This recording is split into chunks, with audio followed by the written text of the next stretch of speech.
Bienvenidos a todos a nuestro webinar Teleconsulta, una nueva manera de transformar la salud. Las preguntas se pueden dejar en la caja de comentarios y estaremos respondiendo posteriormente. Si quieren conocer más sobre teleconsulta, los invitamos a visitar nuestro sitio web www.imedicalservices.co y a través de nuestras redes sociales iMedical Services o iMedical Services Latam. El día de hoy tenemos como invitado al doctor César Enciso, quien es médico especialista en medicina crítica y cuidados intensivos y maestrante en informática biomédica. Actualmente trabaja con iMedical Services liderando el área y proyecto de analítica de datos en salud. Adicionalmente, trabaja activo en el módulo de telemedicina de iMedical Cloud. Bienvenido, doctor, gracias por brindarnos este espacio y cuéntanos, ¿qué es la teleconsulta? En la interacción de consumidores, que son no solamente pacientes, sino son aseguradores y son también, digamos que prestadores de salud, también médicos, también personal de enfermería, terapeuta, con otros, con los sistemas de información y con las aplicaciones que de allí se derivan. Esta informática de salud al consumidor ha sido un recurso que realmente nos ha venido transformando en la manera como nos integramos en los que es la prestación de salud, todo lo que corresponde a la informática y los pacientes durante los últimos años. Hay una serie de cosas que este campo realmente ha tenido como prioridad. La necesidad de analizar todo lo que los pacientes realmente requieren a partir de la información. Esto ha tenido una trascendencia muy importante en la cual herramientas de aprendizaje de máquina e inteligencia artificial se han puesto a la mano de poder darnos información muy precisa. Así, pues digamos que siguiendo todo lo que ha tenido otros campos en la industria y en el comercio, todo lo que los pacientes y las personas buscan en Internet, todo lo que se presenta en chats, todo lo que aparece en Twitter, WhatsApp, Facebook, sirve para conocer lo que realmente los pacientes están queriendo y lo que sienten en este momento frente a sus necesidades en salud. La informática en salud facilita el acceso a la información. Allí hay una integración muy importante con los campos de analítica de datos. Nosotros venimos trabajando en conjunto con diferentes aliados el tema de la informática médica desde el análisis de los datos y es muy interesante ver cómo la información que allí está puesta nos permite entender fenómenos que de otra manera no podrían ser vistos. Y esto también nos facilita poder entender cómo vincularnos, especialmente en esto que es la informática de salud al consumidor. Es muy interesante ver el registro electrónico personalizado, ver cómo las plataformas que cargamos en nuestros teléfonos celulares nos permiten capturar datos de la vida diaria, como el número de pasos que damos, el comportamiento de la frecuencia cardíaca, el comportamiento de la presión arterial, y este registro con autorización del paciente, irlo convirtiendo en un recurso que nos permita conocer cómo está ese paciente realmente a lo largo de la vida diaria. Ya hay mucha información que nos permite entender que la tensión arterial tomada durante la visita médica o la frecuencia registrada durante ese evento no es real. Y el comportamiento de los pacientes hospitalizados tampoco nos refleja lo que realmente pasa en su vida diaria. Esta informática de salud al consumidor permite tener ese registro a través de plataformas electrónicas que se capturan en smartphones o en teléfonos que tenemos, dispositivos que son de conexión, para poder incorporarlos en los datos de la historia clínica y facilitar una integración de todos esos datos en el concepto real de lo que está pasando al paciente. Esto, digamos que nos ha permitido conocer los pacientes. Hay unas experiencias muy interesantes en Alzheimer, hay experiencias muy interesantes en diabetes, hay experiencias muy interesantes en síndrome de Down que permiten integrar realmente cómo es la vida diaria y cómo podemos llegar a esos pacientes y modificar su calidad de vida a través de herramientas de la informática médica. ¿Qué pasa con la segmentación del mercado? Esta gráfica ya tiene casi 7 años, sin embargo, permite entender muy bien estas relaciones y darnos cuenta que podemos tener un enfoque desde el cliente o un enfoque desde la industria y pues aquí tenemos el consumidor hacia un lado y los profesionales hacia salud en el otro en cuanto a sus intereses, en cuanto a sus actividades. Y aquí está el enfoque que tiene la industria hacia las tecnologías informáticas y hacia el cuidado de salud. Nosotros tenemos, por ejemplo, desde este desarrollo en salud, unas cosas muy enfocadas al cliente que se alejan un poco del personal de salud, como por ejemplo todas las aplicaciones que nos venden para hacer yoga, para ajustar la cantidad de calorías, para ajustar los planes de ejercicio. Esto tiene una aproximación que tiene muchísimo desarrollo nutricional, muchísimo desarrollo de rehabilitación, pero poco desde el punto de vista de la plataforma médica. Es decir, aquí nosotros no tenemos, digamos que documentación clara de que esto vaya a tener un resultado médico o una responsabilidad médica directa. De otro lado, tenemos en todo lo que corresponde a la parte profesional y aquí empezamos ya a tener algunos elementos de telesalud que migran cuando ya tenemos nosotros toda la parte informática hacia esto que nosotros tenemos acá en donde está centrado en este cuadrante todo lo que corresponde a la telemedicina. Aquí es donde encontramos todo lo que es asistencia remota por especialistas, las videoconsultas, todos los análisis del ritmo cardíaco que se hacen a distancias o los controles que se pueden hacer a través de telemonitoreo y de teleinformática para poder controlar pacientes con enfermedades crónicas. Hay algunas experiencias que son interesantes. Miren esto, por ejemplo. Mostraban que el 50% de los pacientes, cuando se les dice que todo anda bien, tienen un rechazo a la actividad de la telesalud o de la teleconsulta.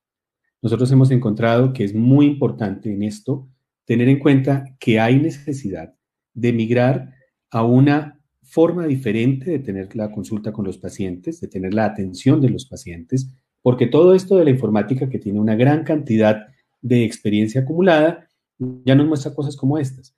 Otras cosas que las comunicaciones deben ayudar a los pacientes a interpretar las cosas que les estamos diciendo. Y una de las recomendaciones importantes que se tienen con esto de la informática dirigida al consumidor es la claridad y la verificación que nosotros debemos tener con estos grupos de pacientes. Es muy importante las experiencias que ellos nos cuentan y ahí está la referencia de lo que hemos venido viendo. Desde el lado del médico ya hay unas preocupaciones importantes y es que en todo esto que empieza a vincularnos informáticamente parece mucho más fácil escribir el mensaje al médico y entonces también ya hay una sobrecarga de mensajería y hay una inhabilidad para poder priorizar la comunicación porque en un momento llega a tenerse un volumen tan alto de mensajes que es muy difícil poder saber cuáles son los que debemos contestar. Lo mismo tenemos que tener en cuenta las preocupaciones con pagos. Hay una serie de fenómenos en los cuales se han dado cuenta que el hecho de que se estén desarrollando atenciones en informática en salud a través de digamos que de dispositivos electrónicos, genera la percepción de que es un trabajo de menor importancia o de menor riesgo o de menor dedicación. Y esto también hace que se considere que son cosas de un costo muy bajo, las cuales pues realmente no compensan el tiempo dedicado, porque usualmente una teleconsulta va a tener un tiempo dedicado muy similar al de una consulta médica que, digamos que dentro de lo estandarizado, casi llegan a ser entre 3 y 4 actividades por hora para un médico especialista. Esto hace que podamos tener algunas dificultades también ya desde la perspectiva médica, en que realmente podamos obtener remuneraciones adecuadas dentro de los procesos que se están haciendo allí. Hay algunos ejemplos como este, por ejemplo, encontrar el DNA, por $99, ya le hacen una tipificación completa de todo su DNA, y hay otras en los cuales pueden hacer clasificación ya de algunos grupos de enfermedad que se pueden tener en cuenta allí y que obviamente pues también generan una serie de responsabilidades y elementos muy interesantes. Para empezar a hablar ya de telemedicina específicamente, pues hay que tener en cuenta algunos elementos. Yo no les traje todas las normas para que no nos aburramos acá, pero sí hay unos elementos importantes que tenemos que tener en cuenta.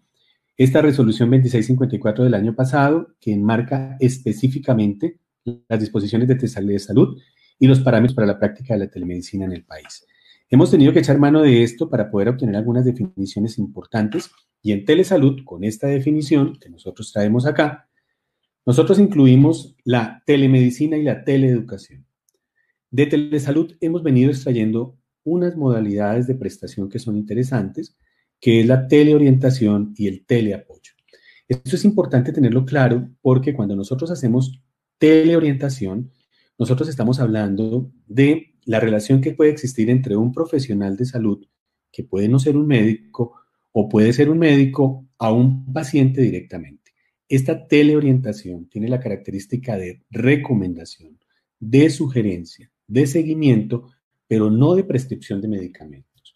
La norma, la resolución es clara en que esto no requiere un proceso de habilitación, pero sí requiere un registro y requiere una verificación de que se ha prestado este tipo de actividad.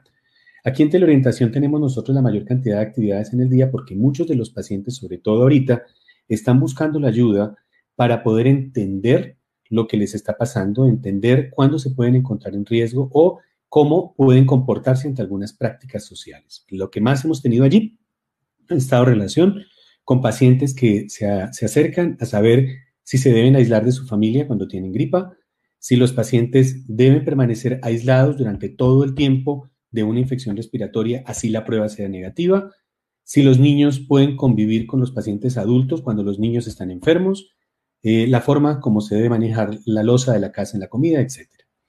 En el teleapoyo, nosotros tenemos una forma de telesalud en la cual hay dos profesionales vinculados, o un profesional y una persona, un profesional médico y una persona de otra especialidad, otra profesión en el otro lado. Sin embargo, en el teleapoyo, la característica esencial está dada en que la persona que se encuentra a cargo del paciente en forma presencial toma todas las decisiones y el profesional que le está dando las recomendaciones es responsable de sus recomendaciones, pero no está al frente del manejo del paciente.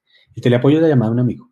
Es la llamada a un amigo que le dice a uno, mire, tengo un paciente en estas condiciones, tengo una radiografía del tórax, quisiera saber usted qué piensa de ella. Y uno puede decirle, creo que es una infección respiratoria, creo que es una neumonía, le recomiendo que evalúe ponerle un antibiótico. Pero finalmente la decisión es por parte del médico que se encuentra a cargo del paciente quien debe establecer o no la terapia que ha tenido de recomendación.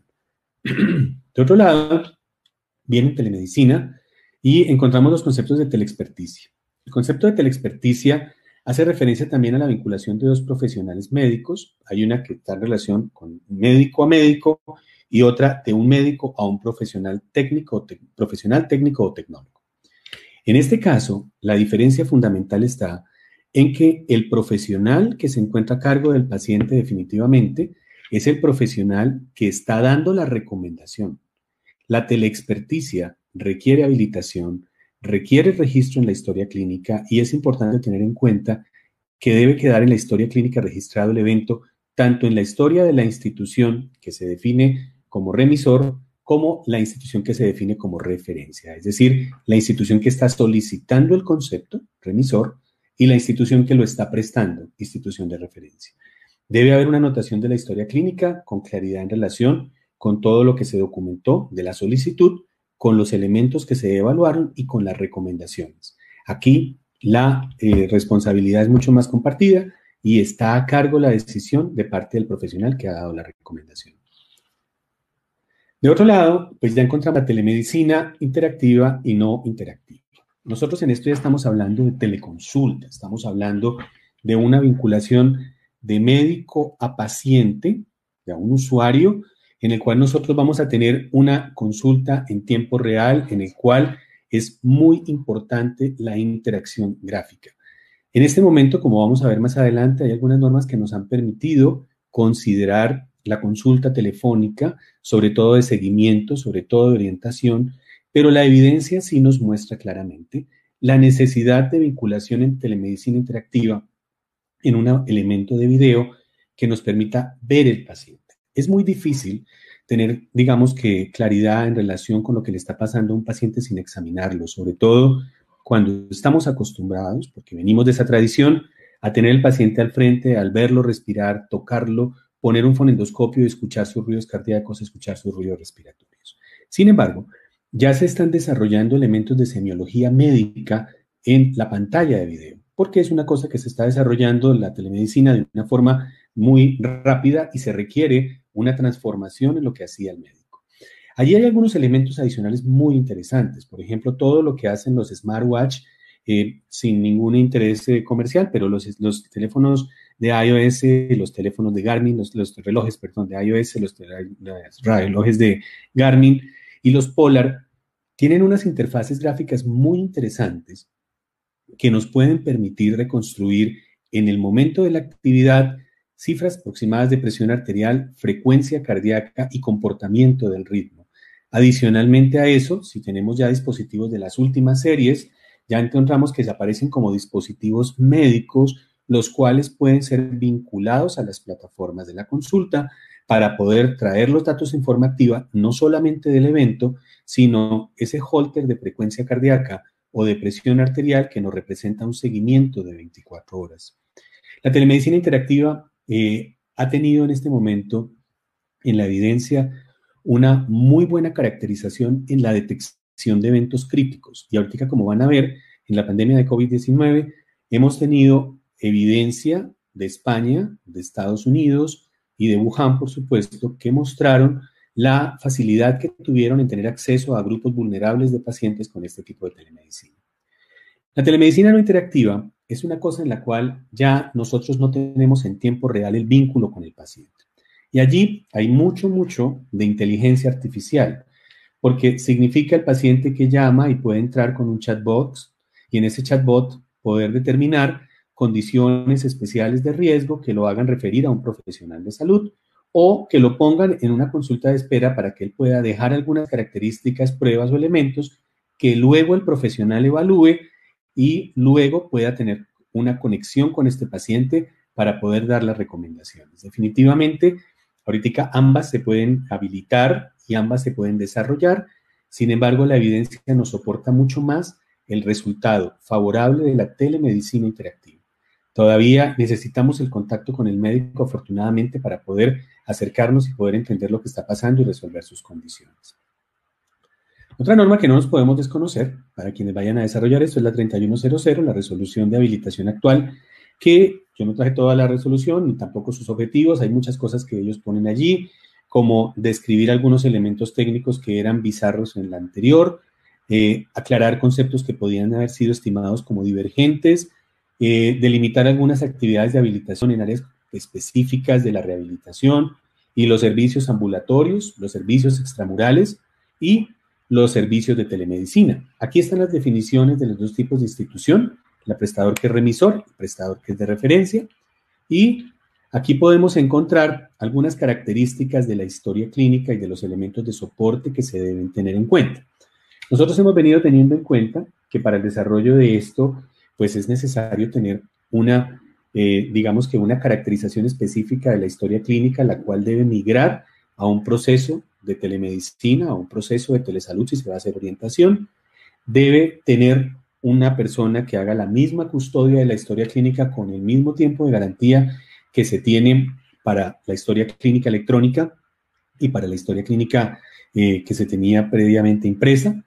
Se deben garantizar mecanismos de compresión que garanticen que todo lo que está allí quede comprimido y quede adecuadamente archivado para que no vaya a haber pérdida de la información, y todos los mecanismos de seguridad y el control para el acceso a la información y para el viaje a través de todos los elementos de telecomunicación que se están allí. Esto realmente, digamos que es todo un desafío, porque así como estamos nosotros pensando en el desarrollo de nueva infraestructura, de nuevos procesos, de nuevos procedimientos que ayuden a las personas, hay otros pensando en cómo robar la información, en cómo hackear. Entonces, es necesario un trabajo muy importante allí en relación con todos los canales que se tienen para este tipo de cosas. En talento humano, fíjense ustedes lo que nos ponen allí en la teleexperticia y todo lo que corresponde a telemonitoreo y telemedicina.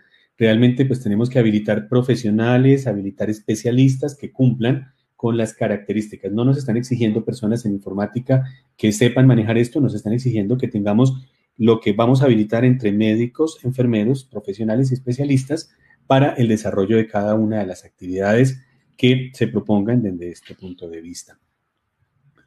Y aparece esta nueva resolución en marzo, la 521, la cual de alguna manera flexibiliza algunos conceptos de telesalud y conceptos de telemedicina. Fíjense ustedes que este es el objetivo que ellos trazan, digamos que este es el nombre. Se adopta el procedimiento para la atención ambulatoria de población en aislamiento preventivo, o sea, los pacientes mayores de 70 años que tengan condiciones crónicas en inmunosupresión durante la emergencia. Ese es el objetivo real de esto. Miren, acá está el objetivo y el alcance, y es muy interesante porque el alcance es hasta cuando dure la emergencia. Luego, todo lo que nosotros planeemos desarrollar dentro de esto, la recomendación es que lo hagamos dentro de los estándares sugeridos por la resolución 3100 dentro de los requisitos de habilitación, que de hecho ya flexibiliza la norma anterior en cuanto a recursos, en cuanto a la forma como se debe habilitar el centro de referencia, porque disminuye algunas cosas que en la anterior norma hacían el proyecto de un costo que probablemente era insuperable en la mayor parte de los desarrollos y que frenó un poco el desarrollo de la telesalud y la telemedicina en nuestro país en su momento. Aquí hay algunas cosas importantes que ellos hablan en la última resolución y es el seguimiento telefónico. Definen el seguimiento virtual, el teleapoyo, la teleorientación y la telesalud. Este seguimiento telefónico no era tan claro en la resolución previa, en la 2654, y aquí nos lo pone para poderlo hacer a través de un profesional técnico, enfermería, técnico auxiliar en salud pública para brindar algunas recomendaciones y algunos elementos de prevención que están allí descritos para poder hacerlo a través de telefonía. Nosotros hemos encontrado en el desarrollo que hemos tenido en el proyecto, que llevamos relativamente poco, una barrera importante desde el punto de vista informático. Esa barrera informática se va desarrollando más en la medida que se atienden pacientes de mayor edad, tienen más dificultad y eso es obvio porque nosotros ahorita ya tenemos una población, unos que son nativos digitales, todos los chicos que manejan las plataformas sin problema y nos lo han demostrado ahorita a través de todo lo que ha pasado en los colegios y todas las actividades que han tenido de clases virtuales en el último mes. Unas personas que son migrantes digitales, que somos nosotros, un poco mayores, quienes tenemos la capacidad de adquirir nuevas habilidades todavía para poder incorporar la tecnología reciente en las actividades diarias y unas personas que tienen escasa actividad y escaso contacto con la tecnología. Nosotros hemos encontrado allí una barrera muy importante que se tiene que franquear porque es muy difícil llamar a una persona o recibir la llamada de una persona que viene de una vereda cercana a decirle que instale una plataforma cualquiera, Teams, Zoom, cualquiera de ellas, y que trate de entrar con nosotros en ella. Nos ha tenido algunas, digamos que en algunas ocasiones la necesidad la hemos sentido de comunicarnos directamente por el teléfono y generalmente hacer más teleorientación porque se nos imposibilita en algunas ocasiones llegar a hacer formulación con solamente los datos del teléfono. Ya hay herramientas que se vienen desarrollando en inteligencia artificial que logran detectar desde la voz del paciente en el teléfono condiciones críticas como son la disnea, como es la hipoxemia en los pacientes que tienen la palabra cándida o alteraciones neurológicas. Sin embargo, eso todavía no se encuentra disponible fácilmente en las plataformas y es todavía una barrera que en nuestro país tenemos que franquear porque la mayor parte de la población que nos llama dentro de este periodo de lo que ellos consideran pacientes vulnerables, pues no tiene todos los recursos y tienen alguna dificultad de acceso para poderlo lograr que nos podrían limitar allí. Estos son los marcos que esta última resolución pone para la movilidad general. Fíjense ustedes que enmarca la consulta telefónica o virtual y nos dice usted puede hacer orientación en casa, formulación y despacho de medicamentos. Ojo, ellos dejan abierta la posibilidad de medicamentos de control, pero nos mandan la resolución que regula este tipo de medicamentos y realmente se ha vuelto difícil la prescripción de medicamentos de control a través de estas plataformas y en algunos momentos la necesidad de que se derive o a la atención domiciliaria que requieren ser unos partners absolutos dentro del proyecto.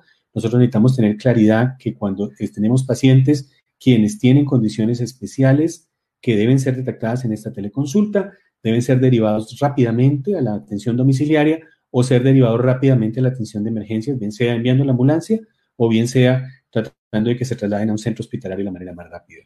Y ya en lo que corresponde a la atención domiciliaria, pues tienen todas las actividades, incluyendo ahorita la toma de PCRs para los pacientes en quienes tienen sintomatología respiratoria para tratar de diagnosticar la infección por SARS-CoV-2.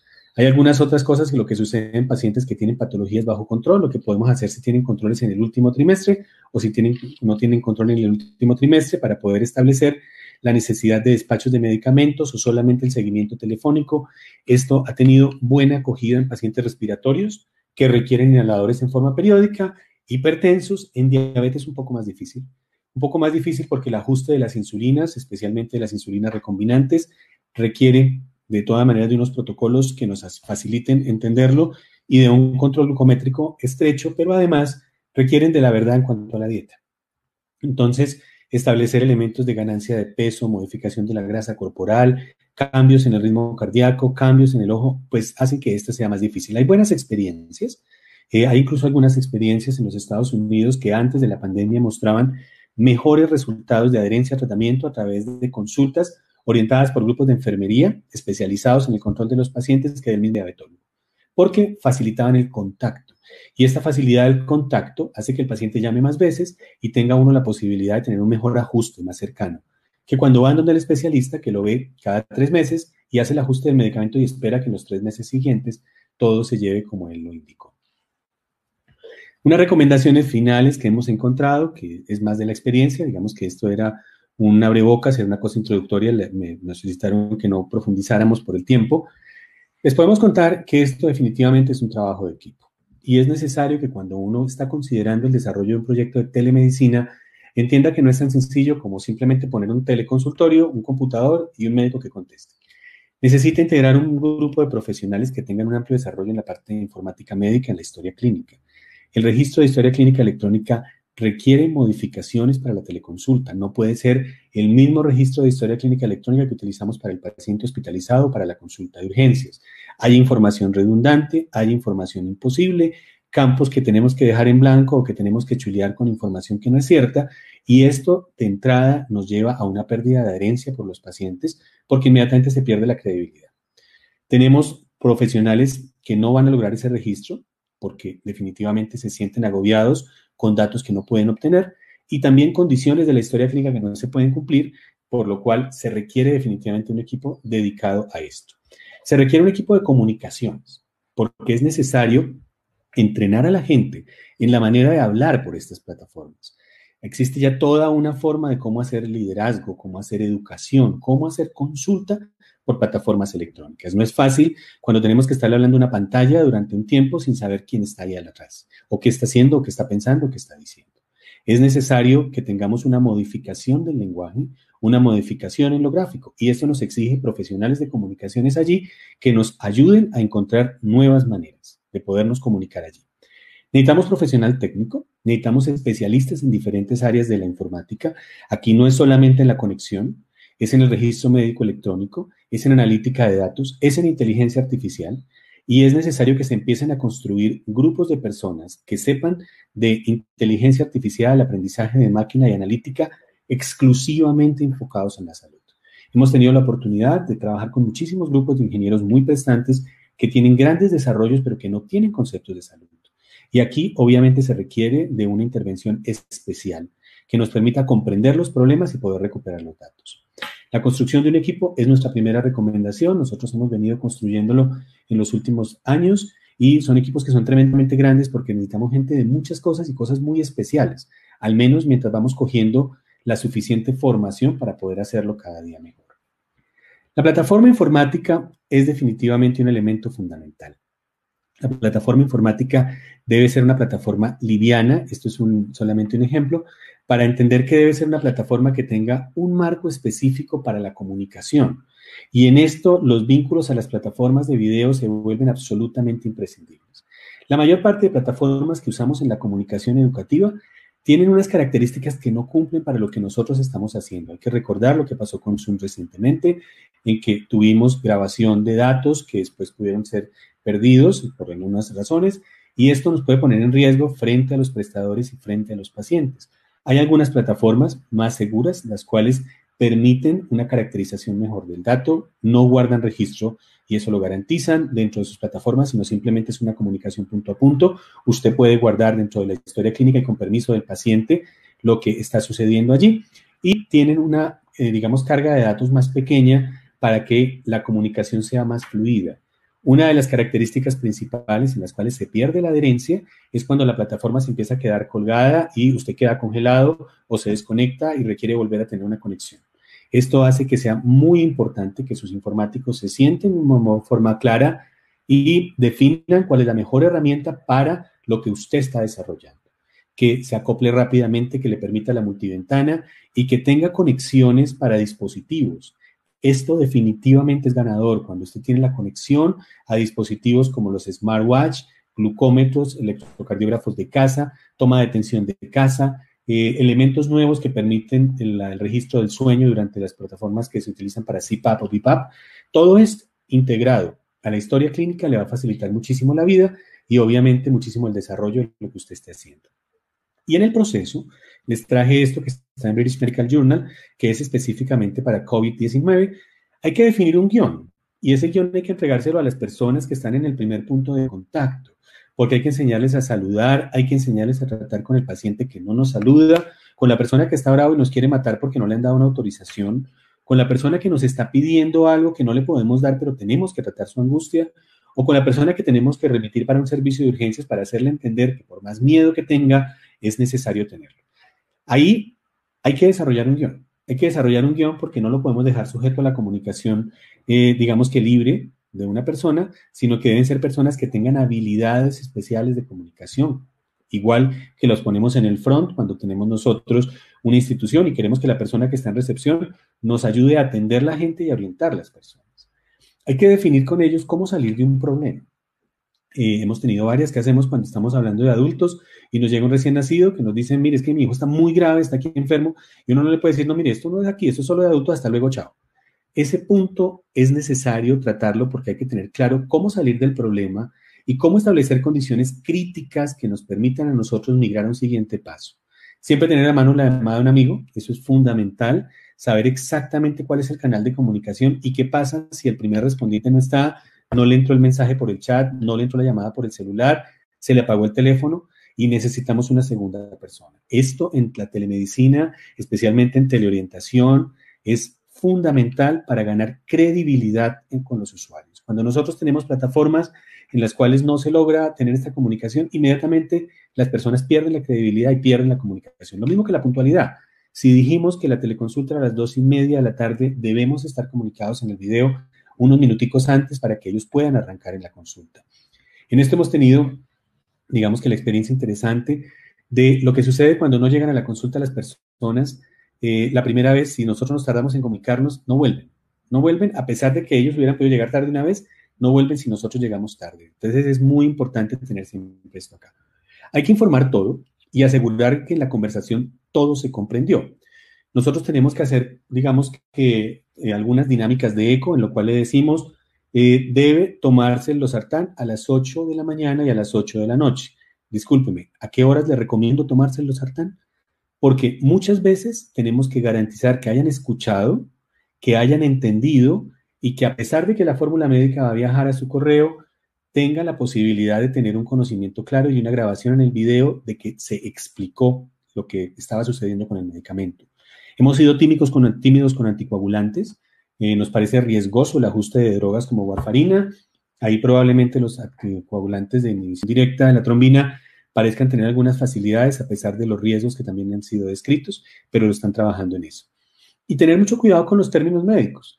Yo revisando algunas grabaciones que hicimos de ensayos, escuché la palabra hipertermia, hipertensión, escuchaba la palabra hipoglicemia, delirio, las palabras síncope, que probablemente las personas en su timidez pues no nos pregunten, pero que definitivamente pues nos alejan muchísimo de lo que queremos con el paciente, que es acercarnos. En esta guía que ustedes ven acá, fíjense ustedes que hacen una recomendación y nos dicen, primero ajuste todo esto, verifique la conexión, inicie la consulta, no olvide la historia, mire el examen físico, ya les digo, existe todo un concepto de semiología para la teleatención y detecte y defina la acción. Ellos, por ejemplo, en COVID-19, miren lo bonito que nos ponen, de amarillo a rojo, condiciones que van de atención tranquila hasta la condición de emergencia, con unos banderas rojas que nos ponen acá y unos signos que hay aquí que son precoces para la atención. Esto simplemente nos facilita de alguna manera la posibilidad de tener, digamos que acceso a herramientas que nos ayuden a tener en cuenta. El consentimiento informado sigue siendo una herramienta válida. Algunas personas decían, ahorita no se requiere, pero hay que tener en cuenta que ya hay una evolución de la iatrogenia que se llama la iatrogenia.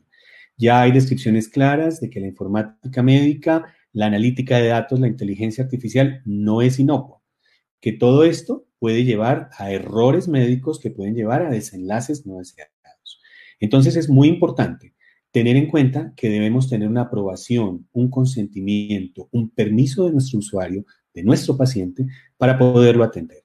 Hay que informarle qué es una teleconsulta, cuál es el objetivo de esto, cuáles son las ventajas, en qué lo favorece desarrollarlo. Hay que describirle los riesgos relacionados con que hay cosas que yo no puedo ver, que podrían ser necesarias, pero en apariencia no veo nada, pero probablemente pueda perderme algunos datos. Aclararle que tenemos un sistema que protege todos sus datos personales, que protege su identidad, que protege su información y verificar que nuestro sistema tiene todo eso para que lo tenga claro. Aclararle que vamos a dejar un registro de historia clínica electrónica y que ese registro tiene el derecho a acceder posteriormente a él, como podría acceder en una institución de salud cualquiera, y pedir permiso para grabar el video. Nosotros digamos que podríamos encontrar otras cosas que el ministerio incluso propone en una charla. Sin embargo, hemos encontrado que allí está lo más importante, porque tenemos que protegernos también, como hemos estado describiendo. Todo lo que hacemos hoy día está clasificado como héroes, pero más adelante la historia nos puede juzgar diferente, cuando tengamos oportunidades ya de ver algunas cosas que han pasado allí. Tener siempre este contacto, para nosotros es muy importante tratar de tener un contacto directo con el paciente, que independiente de que sea a través de la pantalla, le aclaremos que estamos acá, que nosotros seguimos siendo su médico tratante, que le estamos tratando de ayudar en una condición en la cual probablemente no tenga que desplazarse, pero que si detectamos algo que amerite una intervención, vamos también a hacérselo saber y decirle que debe asistir a la consulta, o que le vamos a enviar un grupo de médicos para que lo tenga más cerquita con la posibilidad de examinarlo. Y entender lo que realmente quieren de nosotros. Allí la asertividad se convierte en un elemento absolutamente necesario. Nosotros necesitamos entender al que está bravo, necesitamos escuchar un poquito los gritos y entender la angustia que él está manifestando ante una situación tan difícil como la que vivimos hoy, con un cambio social, cultural, político, económico tan grande como el que vive nuestro mundo, porque ni siquiera es el país. Entonces, tratar de entender esa angustia y explorar qué es lo que él realmente quiere nos va a ayudar muchísimo a saber cuándo realmente ese síntoma tiene el valor para mandarlo al médico, o ese síntoma simplemente es la manifestación de preocupación y que basta con decirle: hidrátese bien, llámeme mañana, yo estoy aquí, si me necesita, vuelva a marcar. Si yo no estoy, aquí hay una persona todo el tiempo, vuelva a comunicarse, o si no, nos vemos mañana. La gente con esta proximidad responde muy bien porque se siente realmente atendida. Nosotros encontramos que en esto tenemos la posibilidad de intervenir muchas cosas y podemos lograr otras tantas por eso. Les agradezco muchísimo su atención y estoy aquí un momento si necesitan alguna cosa que quieran que discutamos.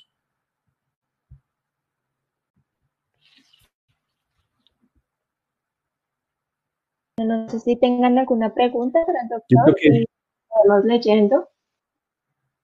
sí.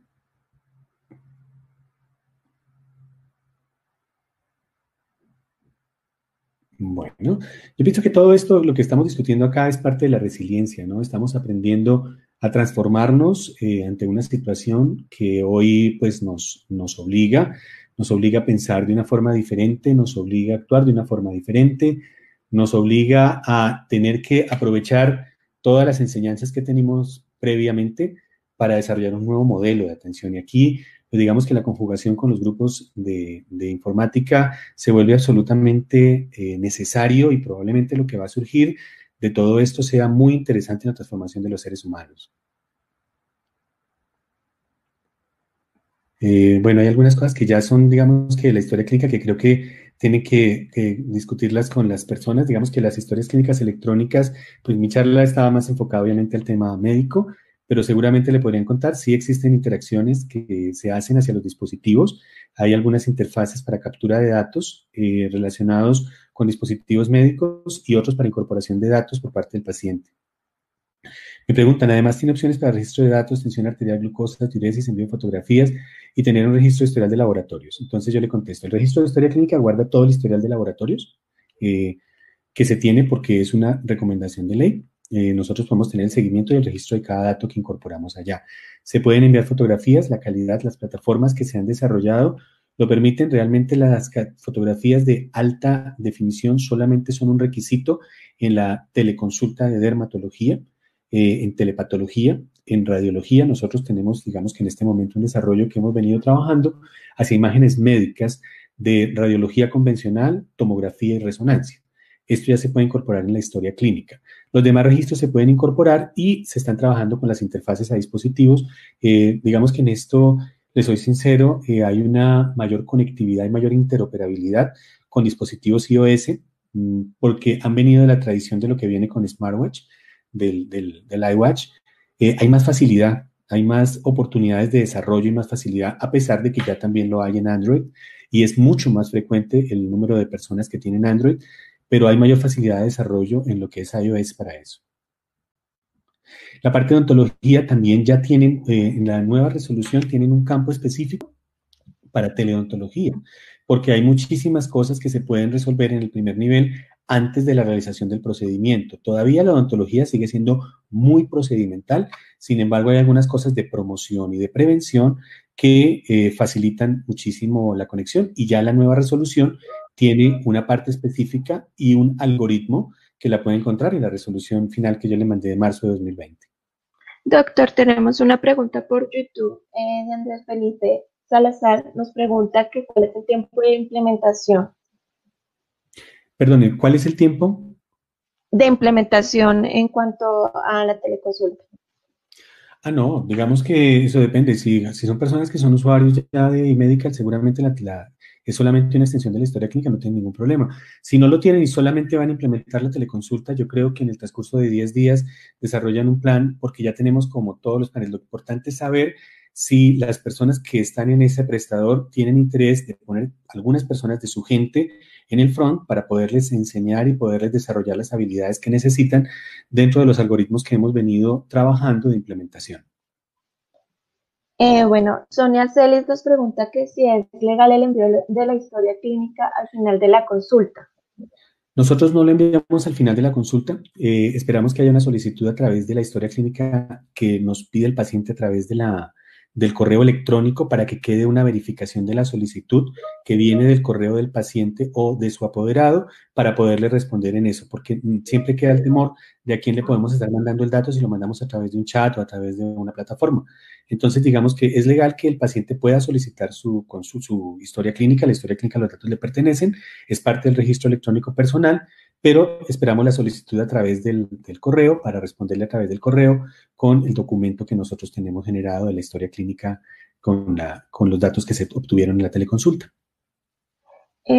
Doctor, también nos pregunta Carlos Mario qué piensa, cómo cree que puede ser con la parte odontológica. Pues digamos que en la parte odontológica, toda la parte de promoción y prevención es muy importante, porque nosotros, digamos que parte de las actividades que se promueven en poblaciones vulnerables, que también se encuentran los niños, es poder tratar de mantener las actividades de prevención y promoción. La enfermedad periodontal y todo lo que le sucede también a los niños en estas fases iniciales del desarrollo puede ser atendido a través de teleconsulta. Y además de eso, nos permite establecer tratamientos primarios y nos permite definir cuáles son los pacientes que con prioridad, a pesar del riesgo, deben asistir a la actividad odontológica.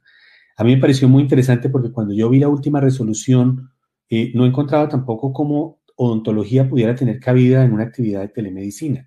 Sin embargo, lo que demuestran es que las actividades preventivas y las actividades que se hacen de valoración de primera vez en estos grupos de pacientes favorecen la vinculación a posteriores actividades y a procedimientos. Entonces, ellos allí hablan de teleorientación, teleconsulta de primera vez y el direccionamiento para esto. Y de otro lado, hay la atención de especialistas en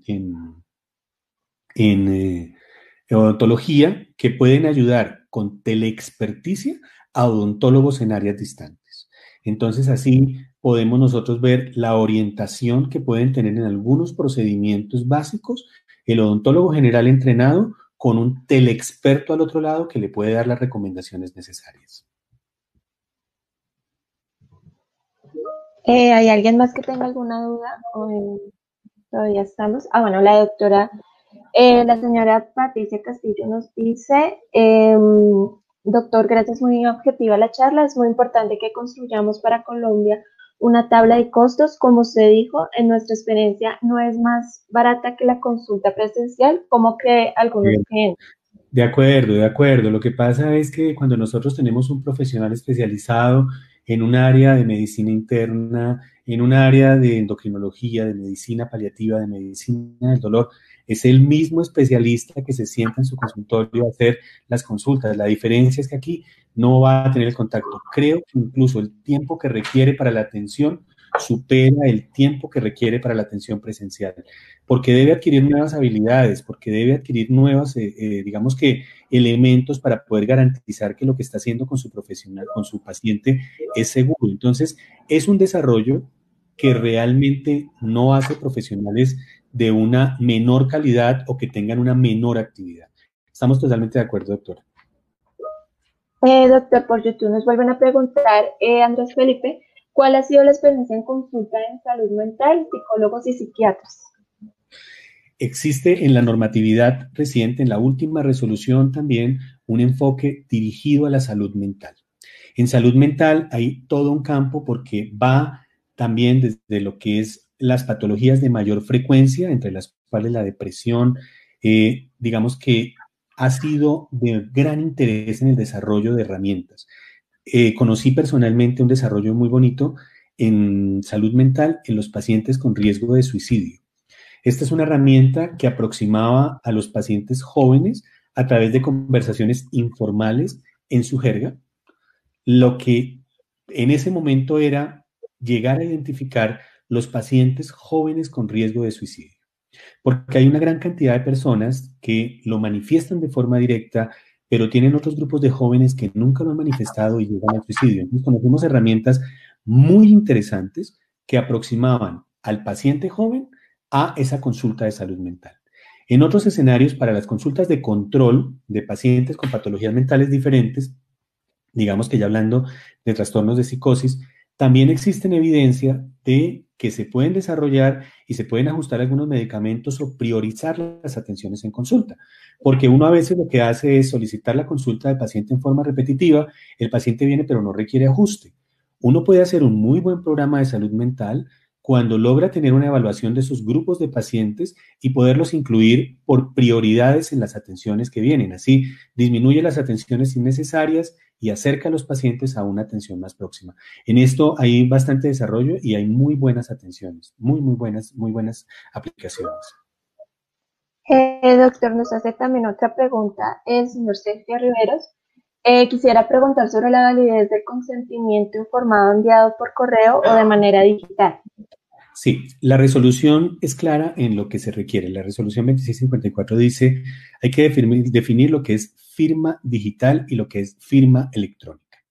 Entonces, el dispositivo que usted utilice y el aplicativo que usted utilice debe garantizar que debe tener un dispositivo para la captura de firma digital o firma electrónica. Firma digital hace referencia a que usted pueda tener la disponibilidad de un número que conoció el paciente a través del aplicativo, a través del correo, que se lo pone en un medio que le recupera a usted y le permite definir que ese número secuencial que usted tiene allí fue enviado por el paciente como característica única. Eso es válido dentro de la atención. De otro lado, se define la firma electrónica cuando usted provee alguna mecánica en la cual el paciente puede tener una biometría o la captura de un grafo que le pueda viajar a su sistema. Eso está contemplado dentro de la norma como un elemento válido para la firma del consentimiento informado.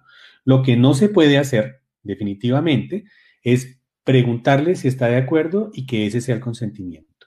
Se requiere definitivamente firma electrónica o firma digital, como nos lo dice aquí la doctora Sonia. La firma electrónica desde una smartphone se puede hacer, pero digamos que también se puede, lo debería uno proveer y poderlo enviar, ¿no? Bueno, nos pregunta Andrea García, ¿en dónde se pueden entregar los equipos y profesionales en Colombia? Realmente en informática biomédica hay apenas unas pocas escuelas que están aprendiendo todo lo que corresponde a la parte médica de la informática. Específicamente en esto hay algunos cursos que están puestos en internet y hay grupos que están entrenados, digamos que para desarrollar la parte de ingeniería, la parte de desarrollo de comunicaciones y la parte de desarrollo de historia clínica. No conozco que exista, digamos que un curso formal de telemedicina, telesalud, pero pues obviamente creo que después de estos sistemas seguramente van a aparecer varios. No conocería exactamente una institución en donde pudiera recomendar esto. Bueno, ¿alguien más tendría alguna pregunta? Bueno, les agradezco muchísimo el tiempo. Ha sido un placer estar con ustedes. Muchísimas gracias. Les deseo una buena tarde. Muchas gracias a todos. Pues damos por finalizada la sesión. Esperamos tener para que nos volvamos a encontrar en una próxima ocasión. Muchas gracias a todos. Nos estaremos entonces contactando para enviarles pues más información. Muchas gracias.